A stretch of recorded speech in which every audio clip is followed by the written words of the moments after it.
I never thought my life would change while fixing a broken fence at midnight, but that's exactly when I heard my wife Rachel through our bedroom window.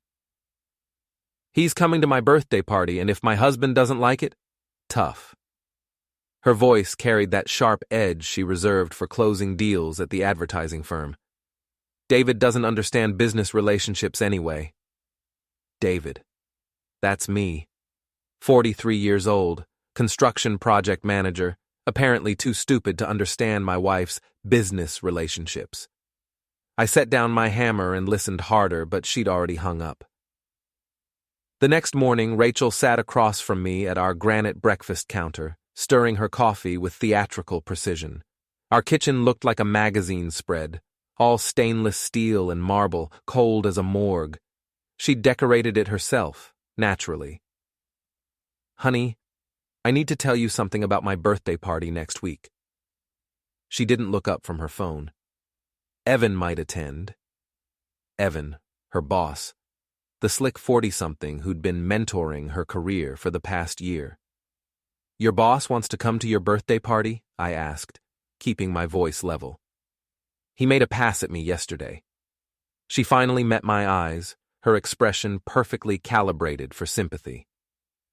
I shut him down, obviously, but now things are awkward. I think if he sees us together as a couple, he'll back off. Right.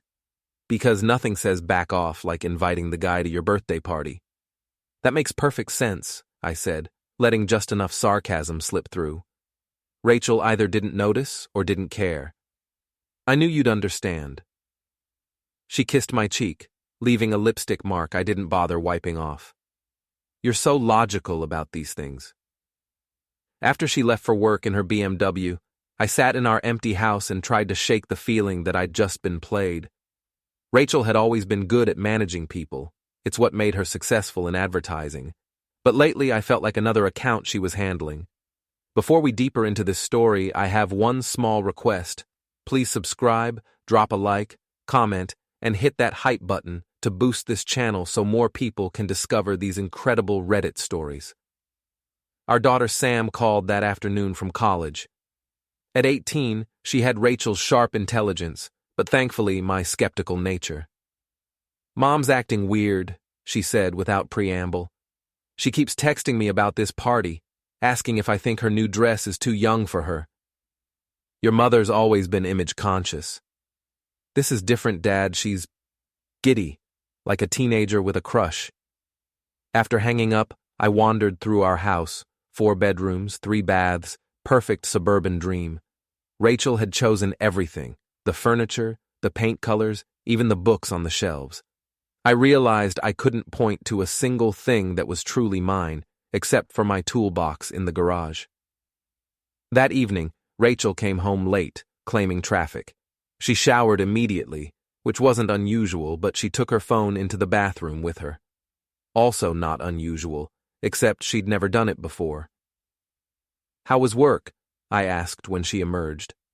"Stressful. Evan's been difficult since yesterday.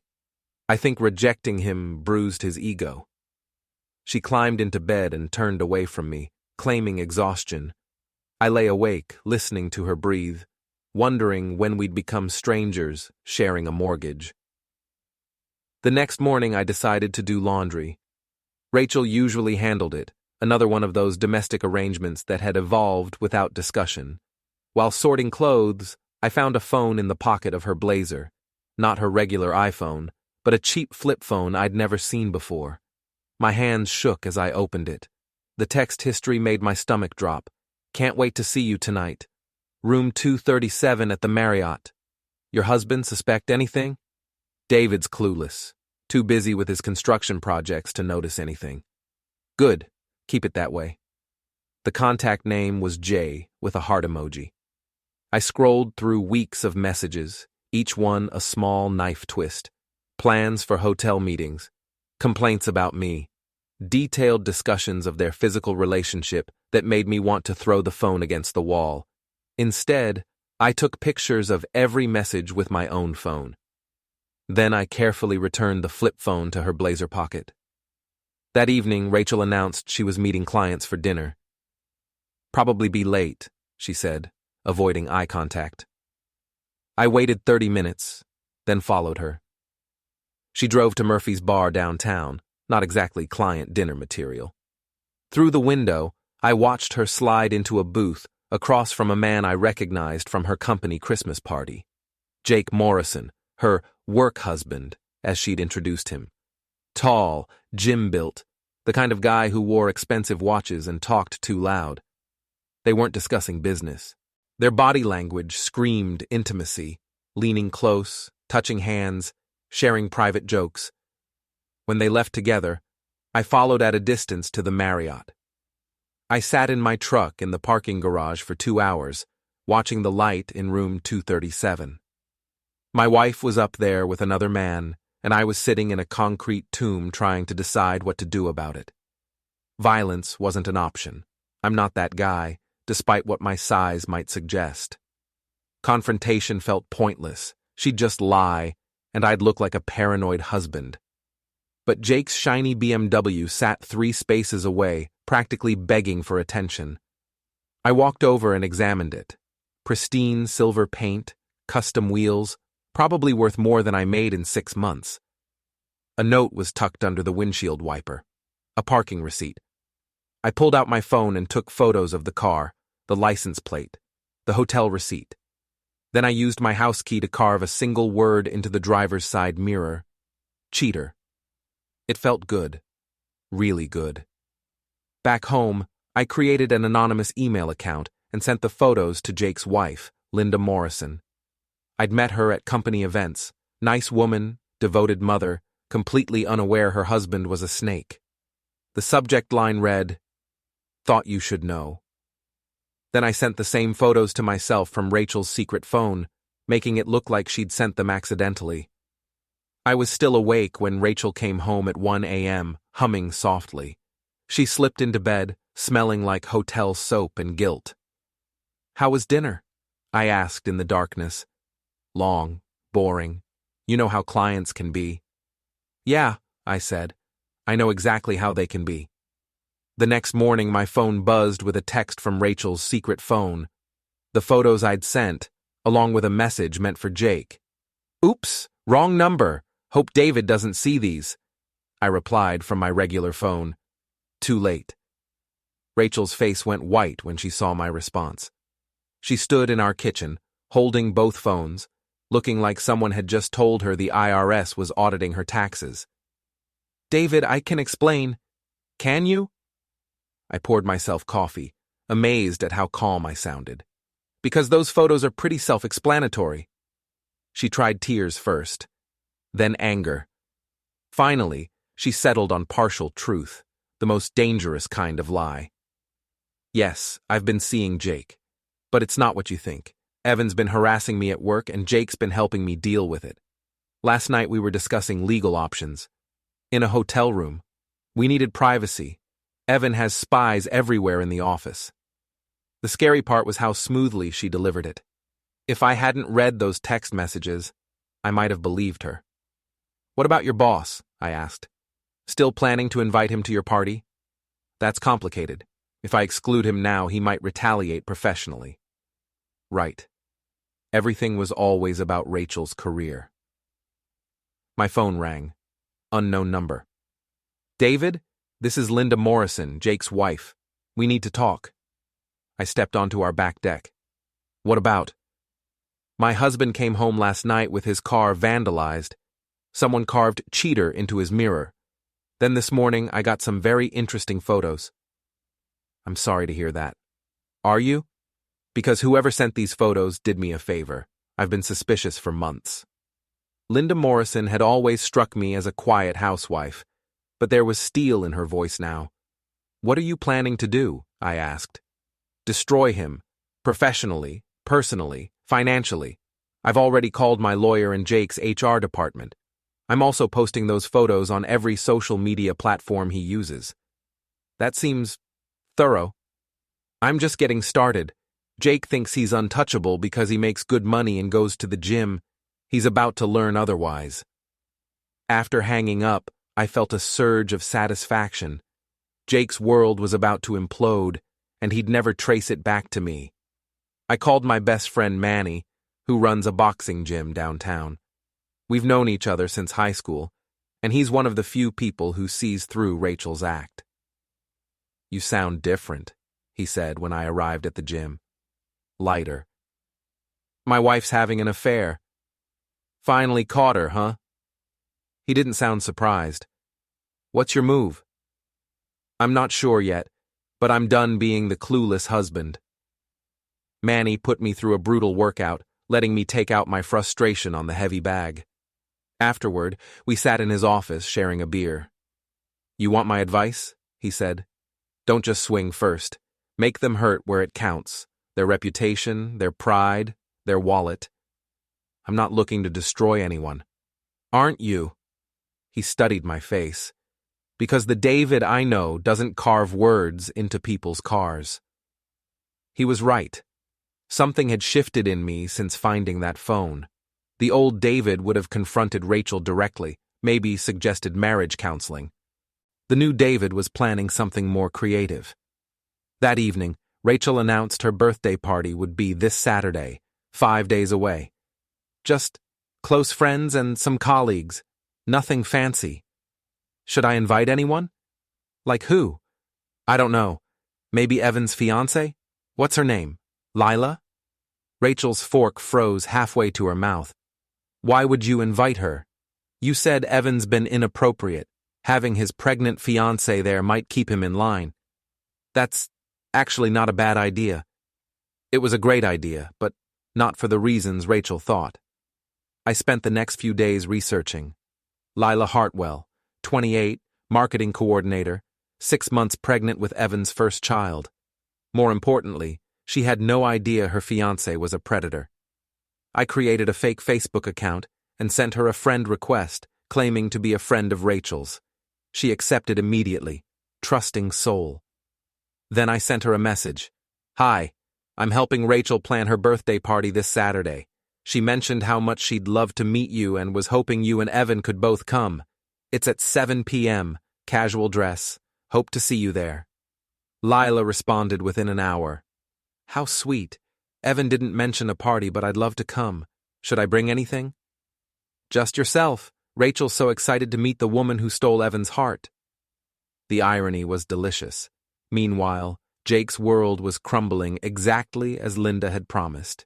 She'd posted those hotel photos everywhere, along with a detailed account of his infidelity. His gym buddies were mocking him, his clients were asking questions, and his boss had called him in for a discussion about company image. Rachel was getting nervous. She kept checking her secret phone and making hushed calls from the garage. "Everything okay?" I asked Thursday night. "Jake's having some personal problems. His wife found out about our meetings." "That's unfortunate." "She's making it sound like we were having an affair. It's completely blown out of proportion." "People love drama," I said, "especially when it involves attractive people behaving badly." Friday evening, Rachel spent 2 hours getting ready for her party.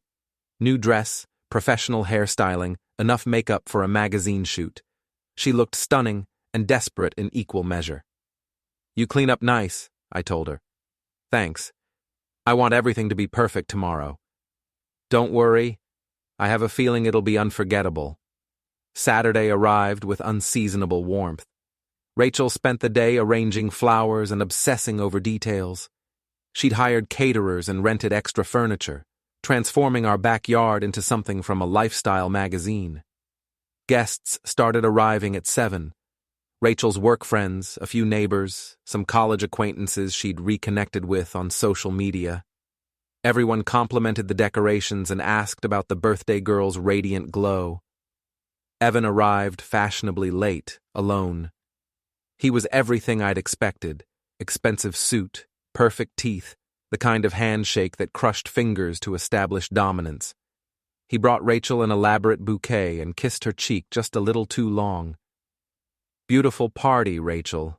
You've outdone yourself." "Thank you. I'm so glad you could make it." They stood close together, speaking in low tones while I played bartender. Several guests noticed their intimacy, exchanging glances and whispers. Jake showed up 20 minutes later, looking haggard. His usual confidence had evaporated, replaced by the haunted expression of a man whose life was falling apart. He grabbed a drink and found a corner to sulk in. At 8:30, right as Rachel was preparing to make a speech, my phone buzzed, a text from my fake account. "Running a few minutes late. Can't wait to meet everyone." "Ladies and gentlemen," Rachel called out, tapping her wine glass. "Thank you all for celebrating with me tonight. This past year has been incredible, full of new opportunities and meaningful relationships." She looked directly at Evan, who raised his glass in response. That's when Lila Hartwell walked through our back gate, 6 months pregnant, glowing with maternal health, wearing a sundress that accentuated her condition. She looked around uncertainly until she spotted Evan. "Honey, there you are. I've been looking forward to this all week." The silence was immediate and total. Evan's face went through several color changes before settling on pale green. Rachel looked like someone had slapped her. "Lila," Evan managed, "what are you doing here?" "Rachel invited me. Wasn't that sweet?" She waddled over and hugged my wife, who stood frozen. "I'm so excited to finally meet the woman Evan talks about so much at work." The crowd was loving this. Nothing like unexpected drama at a suburban birthday party. "I don't think we've met," I said, stepping forward with my phone already recording. "I'm David, Rachel's husband." "Oh, the construction manager. Evan says you build the most amazing projects." "That's kind of him. And you're Evan's fiancé, right? When are you due?" 3 months. We're so excited. It's our first." I kept the camera rolling as Lila continued chatting, oblivious to the tension. Rachel and Evan stood apart now, both trying to look casual while their world imploded. "You know," I said loudly enough for everyone to hear, "I was just telling Rachel how important it is for colleagues to maintain appropriate boundaries, especially when one of them is engaged to someone else." "Absolutely," Lila agreed. "Trust is so important in relationships."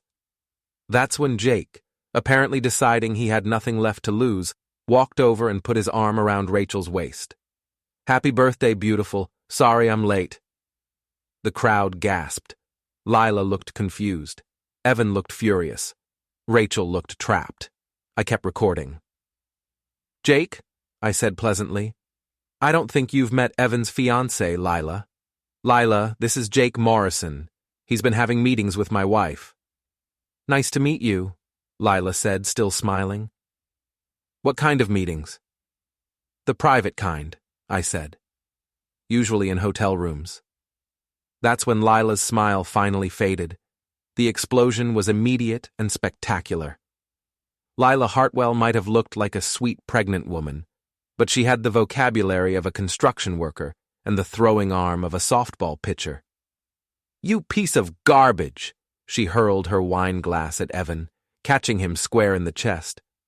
"I'm 6 months pregnant with your child, and you're sleeping with your employee? Lila, calm down." "Don't tell me to calm down!" She turned to Rachel, who was trying to back away. "And you, I defended you to my friends when they said you were a homewrecker. I said no woman would be that shameless." The party guests formed a loose circle, phones out, recording everything. This would be all over social media within the hour. "There's been a misunderstanding," Rachel started. "The only misunderstanding is me thinking you had any decency," Lila shot back. She grabbed the birthday cake and hurled it at both Rachel and Evan. It exploded against the fence behind them, frosting everywhere. Jake tried to slip away, but I blocked his path. "Leaving so soon? The party's just getting started." "Move, David." "I don't think so. See, everyone here deserves to know what kind of man you are." I held up my phone, still recording. "Ladies and gentlemen, Jake Morrison, who's been having an affair with my wife while his own wife was home raising their 3 children." "You set this up," Jake snarled. "Did I? Or did you set yourself up by being a cheating snake?" That's when he swung at me. I'd been expecting it. Months of boxing with Manny had sharpened my reflexes. I ducked his wild punch and grabbed his wrist, using his momentum to send him stumbling into the dessert table. He went down hard, taking the entire spread with him. Pies, cookies, and pastries scattered across the patio as Jake flailed in the mess. "Oops," I said. "Looks like you slipped." The crowd was eating this up. Someone started clapping. Evan tried to salvage the situation. "This is all a big misunderstanding. Rachel and I have a professional relationship." "Professional?" Lila laughed bitterly. "Is that what you call it when you take your employees to hotels?" She turned to address the crowd. "Everyone here should know that Evan Patterson, senior partner at Patterson & Associates, has been using his position to prey on female employees. Rachel isn't his first victim." Wait. That was news to me. "What do you mean?" I asked. Lila's eyes blazed. "You think I'm stupid? I've been tracking his phone for months. Hotel charges, restaurant bills, gifts to women who aren't me. Rachel's just the latest in a long line." The crowd murmured. Several women looked uncomfortable, like they were remembering their own experiences. Rachel finally found her voice. "That's not true. Evan and I have a genuine connection." "A connection?" Lila laughed. "Honey, you're just another notch on his belt. Ask Jennifer from accounting, or Susan from media relations, or any of the other women he's mentored over the years." Evan's face had gone from pale to red. "Lila, you're embarrassing yourself." "I'm embarrassing myself? I'm not the one caught cheating at a birthday party." She grabbed her purse and pulled out a thick folder. "Divorce papers already filed, and copies of every hotel receipt, every inappropriate text, every lie you've told me for the past 2 years. She threw the papers at his feet. "You're also being reported to the State Bar Association for ethics violations. Enjoy explaining this to your clients." With that, she marched out of the party, leaving stunned silence behind. Jake finally extracted himself from the dessert wreckage, covered in frosting and humiliation. "This isn't over, David." "Yes, it is. Your wife's already filed for divorce, your boss knows about the affair, and everyone at your company has seen those hotel photos. You're finished." He tried to look threatening, but it's hard to project menace when you're covered in birthday cake. After Jake slunk away, the party guests began leaving in small groups, whispering excitedly. This would be the story they told for years, the birthday party that turned into a public execution. Rachel stood in the middle of our destroyed patio, looking lost. Evan had disappeared the moment Lila left, abandoning her to face the wreckage alone. "Satisfied?" she asked when we were finally alone. "Getting there." "You planned this whole thing." "I planned to invite Lila. Everything else was just natural consequences." She kicked at a piece of cake. "Evan's going to blame me for this. His career could be ruined." "His career should be ruined. According to his fiancée, you're just one of many." That hit home. Rachel's face crumpled as she realized she wasn't special, just another victim of a predator who'd made her feel chosen. "What happens now?" she asked. "Now you get to explain to our daughter why her mother's affair is trending on social media." I wasn't exaggerating. By Sunday morning, videos of the party were everywhere. Someone had posted a compilation titled "Birthday Party from Hell," and it was getting thousands of views. Sam called at noon, her voice tight with embarrassment. "Dad, my friends are sending me links. Is it true? Is Mom really having an affair?" "Yes." "With her boss and some other guy?" "Yes." "And you knew about it?" "I found out recently." There was a long pause. "Are you getting divorced?" "I don't know yet. We haven't talked about it." "Good. She doesn't deserve you." After hanging up, I felt a mix of satisfaction and guilt. My daughter was choosing sides, which wasn't fair to her, but Rachel had made her choices long before I'd made mine. Monday brought fresh consequences. Evan was placed on administrative leave while the company investigated ethics violations. 3 other women had come forward with similar stories after seeing the party videos. Jake was fired outright. Apparently, his company had a strict morality clause in their contracts. Rachel took the week off work, claiming stress. She spent her days on the couch, scrolling through social media and watching her reputation disintegrate in real time. "The whole city's talking about us," she said Wednesday evening. "About you," I corrected. "I'm just the wronged husband." Very sympathetic figure. "You're enjoying this. More than I should." She studied my face like she was seeing me for the first time. "You're different. Harder. You made me harder. I never meant for things to go this far." "Which things? The affair with your boss? The affair with Jake? Or just getting caught?" She didn't answer. Thursday brought a new development. Mrs. Connors, our nosy neighbor, knocked on our door with a casserole and a hungry expression. "I just wanted to check on you both after that terrible party," she said, pushing past me into our kitchen. "The whole neighborhood's talking about it." "I'm sure they are. Is it true about Rachel and her boss? And that other man?" "You'd have to ask Rachel." Mrs. Connors practically vibrated with excitement. "I always thought she seemed too friendly with those work people. Remember last year's Christmas party? She was all over that Jake fellow." I didn't remember, but I nodded anyway. And her boss, such a slick character. I could tell he was trouble the moment I met him. After she left, I realized Mrs. Connors was better than social media for spreading gossip. By evening, half the neighborhood would know every sordid detail. Friday afternoon, Rachel finally emerged from her cocoon of self-pity. "I'm going back to work Monday," she announced. "How's that going to go?" "Terrible. But hiding won't make it better." She was right about that. The advertising world thrived on gossip, and Rachel had provided enough material to fuel conversations for months. What about Evan? What about him? He made it clear I was just another conquest. His fiancée was right. I was stupid to think I was special. There was real pain in her voice, and for a moment, I almost felt sorry for her. Almost. And Jake? Jake's a coward. He hasn't returned my calls since the party. Of course he hadn't. Jake was dealing with his own disaster, divorce proceedings, job loss, and social humiliation. He didn't have energy to spare for Rachel's problems. That evening, I called Manny to update him on the situation. "Sounds like you got your revenge," he said. "It's not over yet. What more do you want? Their careers are ruined, their reputations are shot, and everyone knows what they did. I want them to understand consequences. Real consequences that last longer than a few embarrassing videos. Be careful, David. Revenge is like boxing. You can win the fight and still get hurt." He was probably right, but I was past caring about getting hurt. I'd been hurt for months while Rachel and her lovers laughed behind my back. Now it was their turn.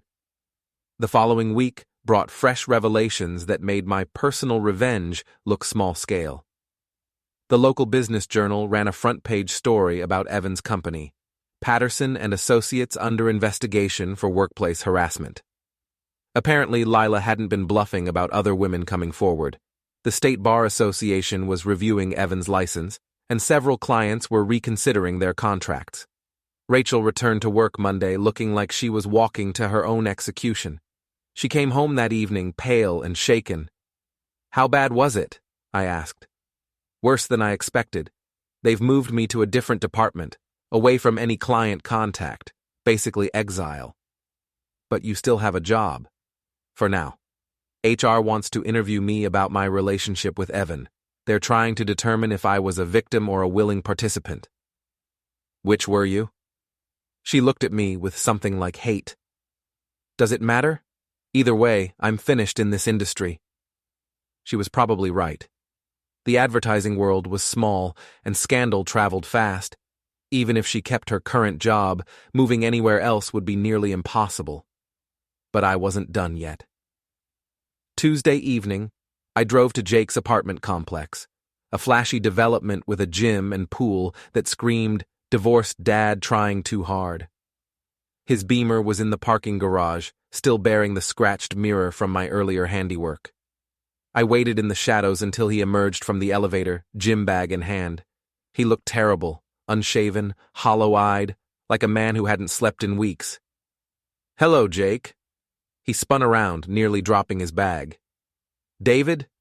What are you doing here? We need to talk." "I've got nothing to say to you." "That's fine. You can listen." I stepped closer, using my size advantage. Jake was fit, but I was bigger and had 30 pounds on him. "Your life's falling apart," I said conversationally. "Divorce, job loss, social humiliation. That must be rough. Get to the point. The point is, it's going to get worse unless you do exactly what I tell you." His eyes narrowed. "Are you threatening me?" "I'm offering you a choice. Option 1, you disappear quietly. Move to another city, start over, keep your mouth shut about Rachel and Evan. Option 2, I make sure everyone knows about your gambling problem." His face went white. "How did you know about your sports betting?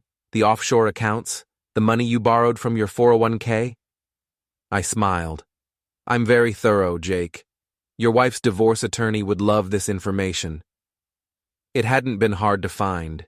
Jake was the type who bragged about his system for beating the odds.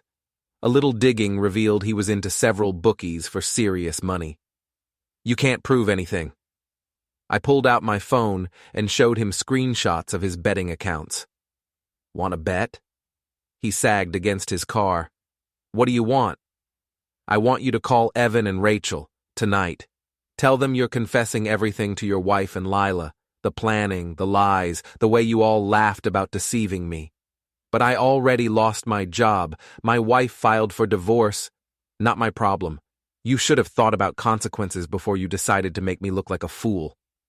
I grabbed his gym bag and dumped it on the concrete. Protein powder, supplements, and expensive workout gear scattered across the garage floor. "Oops," I said, grinding his protein powder under my heel. "Accidents happen." Then I pulled out my keys and added a few more scratches to his car, right where he could see me doing it. "Every day you wait to make those calls, something else happens to your stuff. Your car, your apartment, your precious gym equipment. I know where you live, Jake.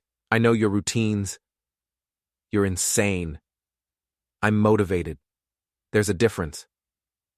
I walked away, leaving him standing in the wreckage of his gym bag. Wednesday evening, my phone rang. Rachel, calling from work. "Jake called me," she said without preamble. "He says you threatened him." "Did he make the call I asked for?" "What call?" "To Evan, about confessing everything." There was a long pause. "David, what are you doing?" "I'm teaching people about consequences. Actions have results, Rachel. You taught me that." "This has gone far enough." "Has it?" "Because I don't think any of you understand the scope of what you've done. You didn't just cheat on me, you made me a joke. You and your lovers had a good laugh about poor, stupid David who was too busy working to notice his wife was screwing around." "That's not..." "It's exactly what happened. I read the texts, remember? All those clever comments about how clueless I was." She was quiet for a moment. "What do you want from us?" "I want you to face the truth, all of it. No more lies, no more excuses, no more blaming circumstances. And if we do, then maybe this ends without getting worse." "Worse how?" I hung up without answering. Thursday afternoon, I got a call from an unknown number. "This is Evan Patterson. We need to meet." "Do we?" "Jake says you're threatening him. Rachel says you're planning something. I think it's time we talked man to man." "Where?" "My cabin, Lake Winnipesaukee, Saturday afternoon. Come alone." After he gave me the address, I sat back and smiled. Evan was trying to control the situation, get me on his turf where he felt powerful. He had no idea he was walking into my trap. Friday evening, I drove to the lake to scout the location. Evan's cabin was exactly what I'd expected. Expensive, isolated, perfect for private conversations. It also had terrible cell service and no neighbors within shouting distance. I spent Saturday morning preparing. Hidden cameras, recording equipment, backup batteries. If Evan wanted a private conversation, I'd give him one he'd never forget. I arrived at the cabin precisely on time. Evan's Mercedes was already there, along with Jake's damaged BMW. Apparently, this was going to be a group intervention. Rachel's car pulled up as I was walking to the door. Of course, the whole gang was here for the final showdown. Evan answered the door wearing casual clothes that probably cost more than most people's mortgage payments. "David, glad you could make it. Wouldn't miss it." Inside, Jake sat on a leather couch looking miserable. Rachel stood by the fireplace, arms crossed defensively. They'd clearly been planning this confrontation. "Can I get you a drink?" Evan asked, playing the gracious host. "I'm fine. Let's get to it." Evan poured himself scotch. Expensive stuff, naturally. "We're all here because this situation has gotten out of hand." "Has it? Jake's lost his job. I'm facing investigation. Rachel's career is in jeopardy. Don't you think we've all suffered enough?" I looked around the room, at these three people who'd conspired to make me look like a fool, and felt a surge of cold satisfaction. "Actually, I don't think you've suffered nearly enough." That's when I pulled out my phone and hit record. "See, the problem is that you all think this is about adultery. It's not. It's about respect. About treating another human being like they matter." "David," Rachel started, "let me finish. For months, you three have been laughing at me. Poor, stupid David, too dumb to realize his wife was cheating, too trusting to suspect anything. You made me a joke in my own marriage." Jake shifted uncomfortably. You never meant to get caught. There's a difference." I walked to the center of the room, making sure all three were in frame. "So here's what's going to happen. You're going to tell me everything. Every lie, every secret meeting, every time you laughed about deceiving me. All of it." "And if we don't?" Evan asked. I smiled. Then I released the recordings I've already made. Your confession about targeting multiple female employees, Evan. Jake's gambling debts and the money he stole from client accounts. Rachel's fake college degree and the campaign results she doctored. The silence was deafening. "You're bluffing," Evan said, but his voice lacked conviction. "Am I? Rachel, want to tell them about your bachelor's degree from Boston University? The one that doesn't exist in their records?" Her face went white. "Jake, should we discuss your creative bookkeeping? The client funds you borrowed for gambling?" Jake looked like he might be sick.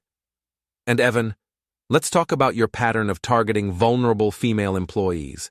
The NDAs, the settlements, the company money used to buy silence." Evan's scotch glass slipped from his hand, shattering on the hardwood floor. "How did you—" "I'm very thorough, and I have friends in interesting places." It wasn't entirely true, but they didn't need to know that. Sometimes the threat of exposure was more powerful than actual evidence. "What do you want?" Rachel asked quietly.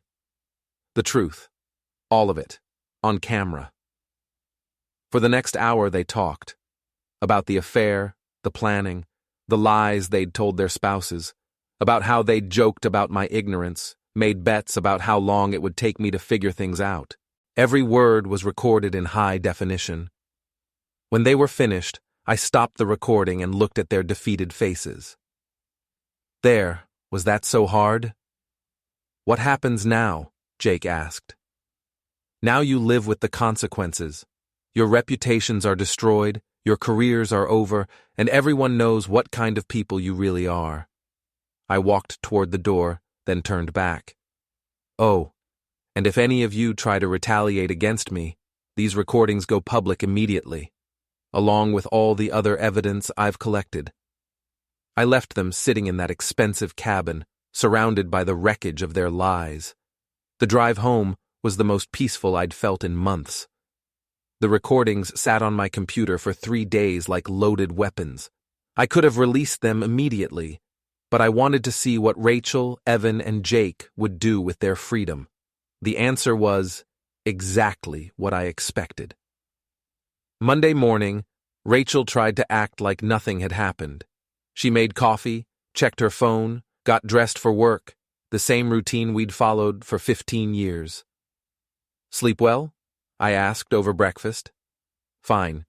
She wouldn't meet my eyes. Any plans for today? Just work. The usual.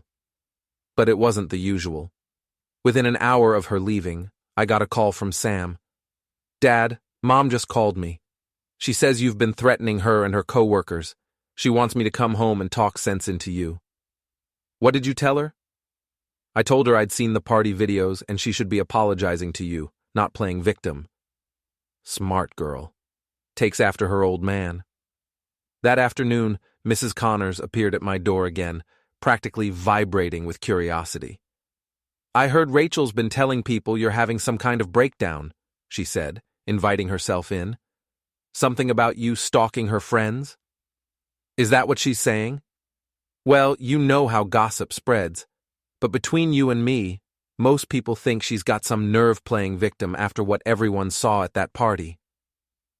After Mrs. Connors left, I realized Rachel was trying to flip the script, make me the villain in our story.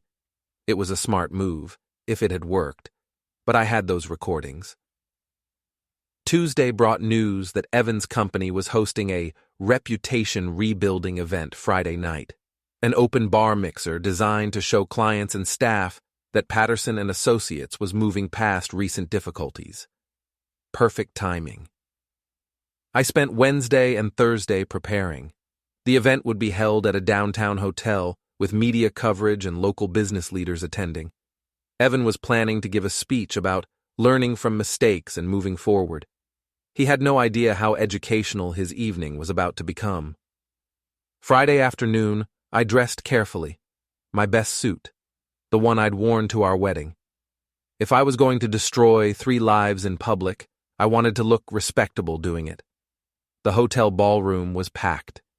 200 people mingling, drinking, pretending the recent scandals hadn't happened. I recognized faces from the business community, local politicians, media representatives. Rachel stood near the bar with several coworkers, looking nervous but trying to project confidence.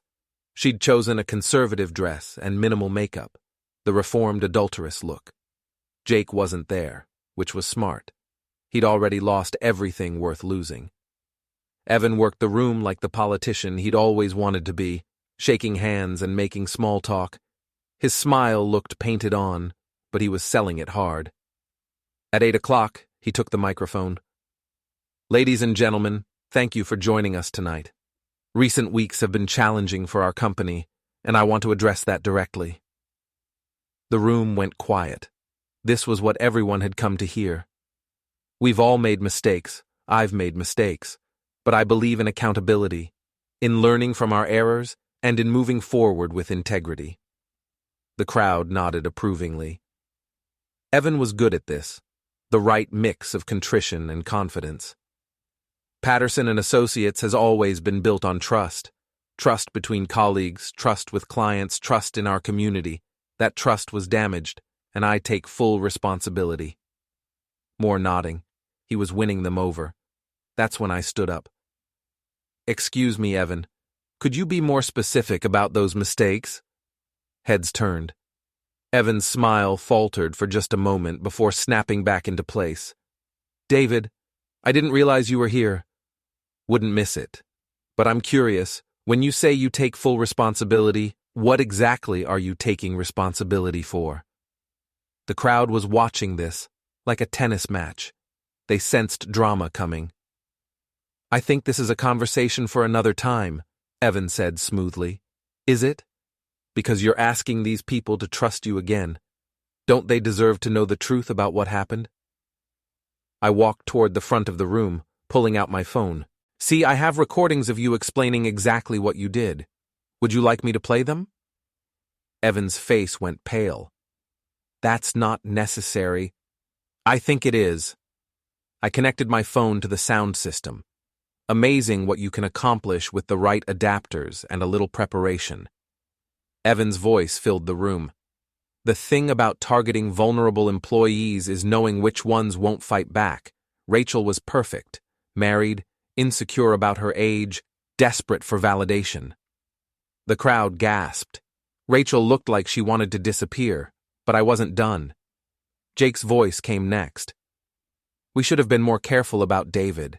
Guy's not as stupid as he looks. Then Rachel, David's so trusting. Sometimes I felt bad about lying to him, but then I'd remember how boring our marriage had become. The recording continued for 5 devastating minutes.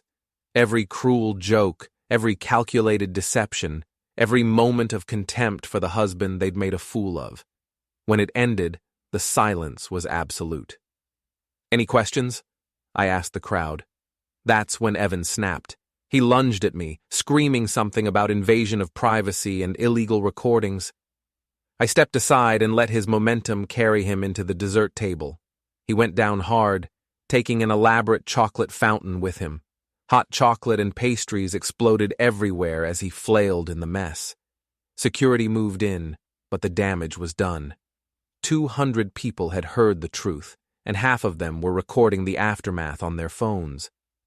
Rachel tried to run, but I blocked her path to the exit. Leaving so soon? The party's just getting started. You've destroyed us, she whispered. No, I've exposed you. There's a difference. Jake appeared from nowhere. Apparently, he'd been hiding in the crowd after all. He grabbed my shoulder, spinning me around. You psycho! You've ruined everything! Everything was already ruined. I just made it visible. He swung at me, but months of boxing training had sharpened my reflexes. I caught his wrist and used his momentum to send him stumbling into a group of reporters. They went down in a tangle of limbs and camera equipment, with Jake at the bottom of the pile. The crowd was loving this. Nothing like a public meltdown to cap off an evening of revelations. Security finally reached us, but I raised my hands peacefully. I'm done here, I announced to the room. These 3 people conspired to make me look like a fool. They laughed about deceiving me, joked about my ignorance, and treated my marriage like their personal entertainment. I looked around the room at all those faces, some shocked, some amused, some disgusted. Well, now everyone knows what kind of people they really are. Justice served. I walked toward the exit, stepping over Evan, who was still extracting himself from the chocolate fountain. At the door, I turned back one last time. Oh, and Rachel? Don't bother coming home. Your things will be on the lawn. The last thing I heard as the doors closed was the sound of 200 people talking at once, their voices rising in excitement as they processed what they'd just witnessed. Outside, I sat in my truck for a moment, feeling strangely empty. For months, revenge had consumed me, driven every decision, shaped every interaction. Now it was over. Rachel, Evan, and Jake were finished, professionally, socially, personally. Their reputations were destroyed beyond repair. Their careers were over, and everyone in the city knew exactly what they'd done. I started the engine and drove home through the quiet streets, past the houses where normal people lived normal lives, untouched by the drama that had consumed my world. At home, I poured myself a drink and sat on my back patio, looking at the spot where Rachel's birthday party had started this whole chain of events. My phone buzzed with texts, friends, neighbors, even reporters wanting comments. I ignored them all. Tomorrow, I'd start divorce proceedings. I'd sell the house, maybe move somewhere new. Sam was in college, making her own life. I was free to do the same. But tonight, I just sat in the darkness, savoring the silence and the knowledge that justice had finally been served. They'd made me the villain in their story. So I'd given them a performance they'd never forget.